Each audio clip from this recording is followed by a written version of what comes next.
Thaïlande, l'excursion dans une grotte qui a viré au cauchemar. C'était censé être une courte excursion entre amis. L'aventure s'est transformée en cauchemar de 2 semaines, coincés dans une grotte, pour 13 jeunes Thaïlandais dont la « saga » aiguise désormais les appétits d'Hollywood. Samedi 23 juin, après un entraînement de foot, les adolescents âgés de 11 à 16 ans avaient décidé d'aller explorer cette grotte, sans prêter attention aux panneaux à l'entrée mettant en garde contre les risques d'inondation en cette saison de mousson. Pourquoi sont-ils entrés? Voulaient-ils célébrer l'anniversaire de Ferafa, qui a eu 16 ans ce jour-là? Les jeunes affirment que non, que c'était un simple troisième mi-temps entre amis.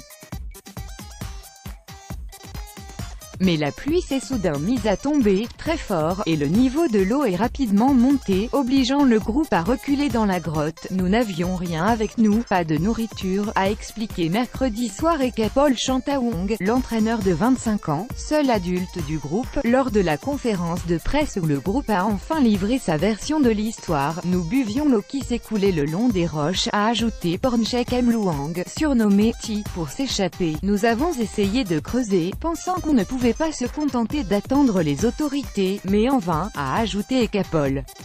Le groupe échoue, l'eau continue de monter et il se retrouve à aller, par des boyaux où il faut ramper pour se faufiler, au-delà d'une chambre de la grotte, connue sous le nom de Pattaya Beach.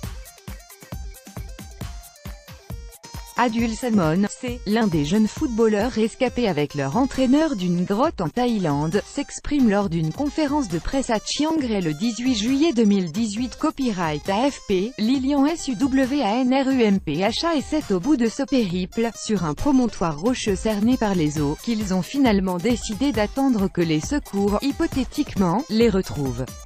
Ils avaient abandonné leur vélo et leur sac de sport devant la grotte, indice ayant rapidement aiguillé les recherches, leurs parents connaissant leur attrait pour cette grotte. Mais au fil des jours, l'espoir d'être jamais retrouvés les a quittés, malgré les prières bouddhistes organisées par l'entraîneur qui a passé plusieurs années dans un monastère. Peur de ne jamais rentrer, j'avais vraiment peur de ne jamais pouvoir rentrer à la maison, raconte Mong Kolbunpiem, 13 ans, plus connu sous le surnom de Marc. Les jours se succèdent, il fait froid et humide dans la grotte pour ces enfants vêtus de simples maillots de foot mouillés et de shorts. Ils se serrent sur leur promontoire pour tenter de se rassurer par leur chaleur humaine. Soudain, au bout de ce qui s'avérera être le 9e jour de leur cauchemar, ils entendent des voix. Ils utilisent la lampe torche qu'ils ont pour éclairer la surface de l'eau boueuse les cernant. Nous avons entendu soudain des gens parler, décrit Adul Samon, 14 ans, qui a répondu, en anglais, aux plongeurs britanniques les ayant découverts après 9 jours sans contact avec l'extérieur.